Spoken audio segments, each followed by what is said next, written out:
Good afternoon. Imagine a day if there are no doctors in this world.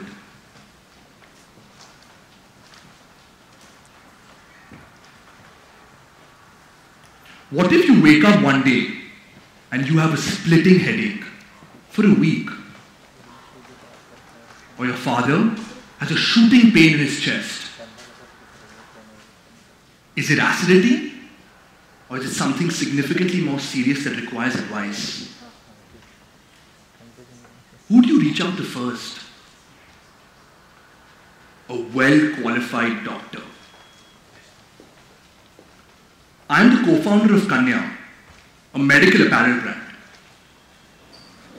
Our brand focuses on celebrating doctors, on making them perform just a little bit better at work.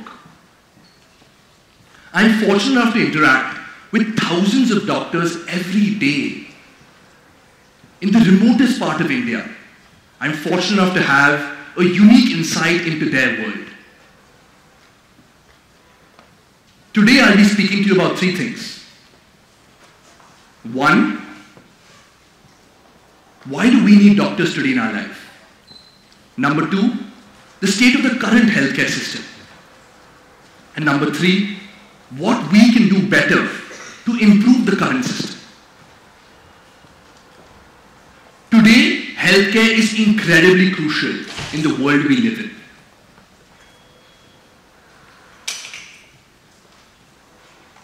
Just last week, on a flight from Delhi to Bangalore, a young 2-year-old girl was pale, was unconscious, was breathless. She had a cardiac arrest. A 2-year-old girl. This could have very well been a situation of no doctors on flight. However, with a quick announcement, they realized there were 5 AIIMS doctors on flight. With the very limited resources and the limited time, they did the best they could to stabilize the young girl. On landing, she was alive. They handed her over at the local hospital to the on-call pediatrician. Today, heart diseases are ubiquitous in the world that we live in. 60% of cardiologist-related inquiries come from men between the age of 20 and 40. Now imagine if there were no doctors in this world. And this is just one example.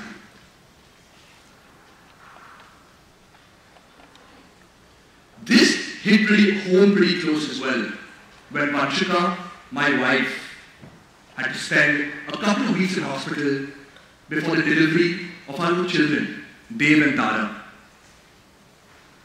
Traditionally in India, most women during their first pregnancies get a chance to be at home at the comfort of their parents. Unfortunately, Vanshika did not have that. She had to be at the hospital, with the care of doctors and nurses who took care of Vanshika and our babies. Vanshika delivered on a Sunday. Doctors showed up in emergency to do their duty. And they did the duty really well. They left their families to be there for us. In Vanshika's labor room, coincidentally, all the doctors and nurses were wearing Kanya scrubs. An incredibly proud moment for Vanshika and me, till date. Selflessness runs in doctors' veins. I've fortunately seen this firsthand as the founder of Kanya. They are caregivers of a different kind. But the question I'd like to ask each of you today is, do we take doctors for granted?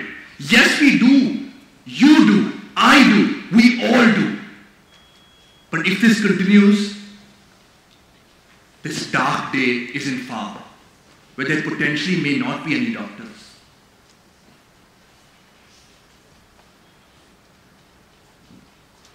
I'd like to spend the next couple of minutes talking about the current healthcare situation. Today, the availability of doctors are limited. The numbers are just not good. India has the largest number of medical colleges than any other country out there. However, till date, we do not even know what the number of doctors are. Robert McClure, registration number 1 in the Maharashtra Medical Council list. But he's passed away in 1990 at the age of 91 in Canada. Similarly, Dr. Ramchandra Paredu has also passed away. Both these individuals come under the arbitrary list of 20% of doctors that are deceased, migrated, or not practicing. So this leaves us with an arbitrary 80% of 10.41 lakh doctors that potentially could be practicing. We do not know the actual number. And these imprecise approximations are how we make decisions. How the government decides the supply side of how many doctors should be in every community. Becoming a doctor is a very, very long journey. How many times have we heard of the burnouts, the 36-hour shifts, the toxic culture? This is leading to the brightest minds of the country leaving India to greater pastures. This is causing a major supply-demand deficit in our country. Becoming a doctor is the most sought-after pronoun in this country. Parents would give a Lifetime Achievement Award every time their child tells them they are preparing for the NEET, the examination for the MBBS program. Lakhs of Indians apply to NEET every year. However, there are only 48,000 government seats. There are only 43,000 private seats. Private seats, medical colleges, could charge north of 30 lakhs per year. And the question I'd like to ask you is, how many kids can afford to pay 30 lakhs a year?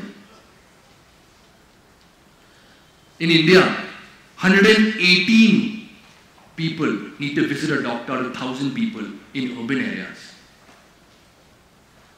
And 89 out of 1,000 people in rural areas.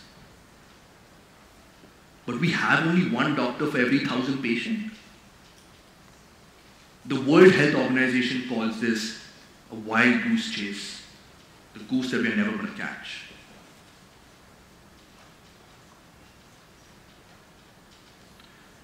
I'd like to leave you today with a very grave statistic. 75% of doctors get attacked at least once in their professional life. Let that sink in. 75%. Dr. Vandana Das, a young intern in Kerala's Taluk hospital, was stabbed. She was stabbed in her back, in her neck, in her chest, organ injuries, including the lungs. She was stabbed by the patient she was treating day in and day out. The patient stabbed her while she was dressing his wounds. The question I'd like to ask you, if you are entering a profession and you hear of these risks and these statistics, would you enter that profession? And that is the state of aspiring medical professionals in this country.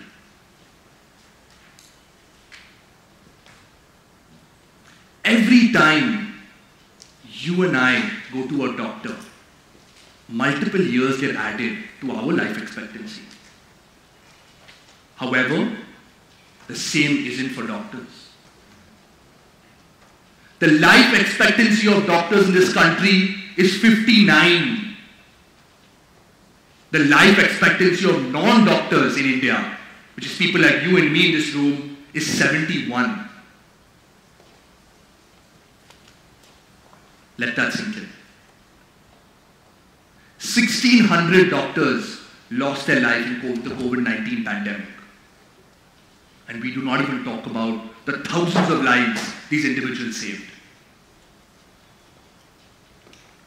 As a society, we all look up to doctors. We treat them like God often. We want our kids to become doctors. But the truth is, we never give them the benefit of the doubt. They are also human.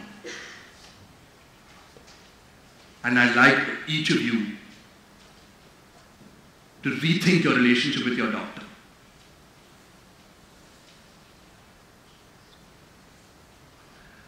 I'd like to spend the next couple of minutes talking about what we as a community can do to change this, to change the current state of affairs in the healthcare ecosystem. Number one, I think there needs to be strict regulation around the number of hours a doctor needs to work, especially in emergency rooms, especially at the ICU. We have strict mandates about the number of hours that a pilot flies a plane. Why can't we have the same for doctors? Number two, we need to increase our security in hospital wards to protect doctors against patients and their families. Just recently, in August 2023, the Indian Medical Association passed a provision that doctors can say no to unruly patients and family members. I personally think this is an incredible provision and will make doctors feel a lot safer and be able to give better care to patients. Number three, I think we need to increase our healthcare penetration for doctors and their families. This will make doctors feel a lot more comfortable treating a broader range of patients and their families too. Number four, we need to improve the infrastructure in rural areas. This will incentivize younger doctors to go and practice in underserved regions, to support underserved communities. Number five is the financial incentives for doctors to focus on areas and topic areas which are less studied. This would help them focus on continued studies as well. And number six, an important one. We need regulation around doctor liability and malpractice. This will avoid the frivolous lawsuits that come up to doctors every year.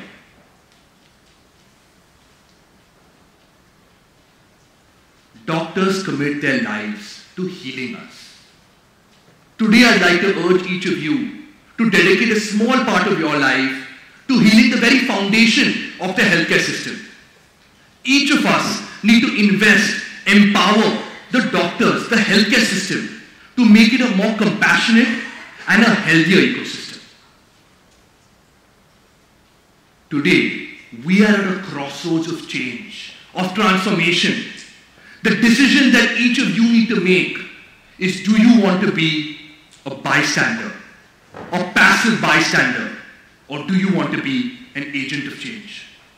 Thank you.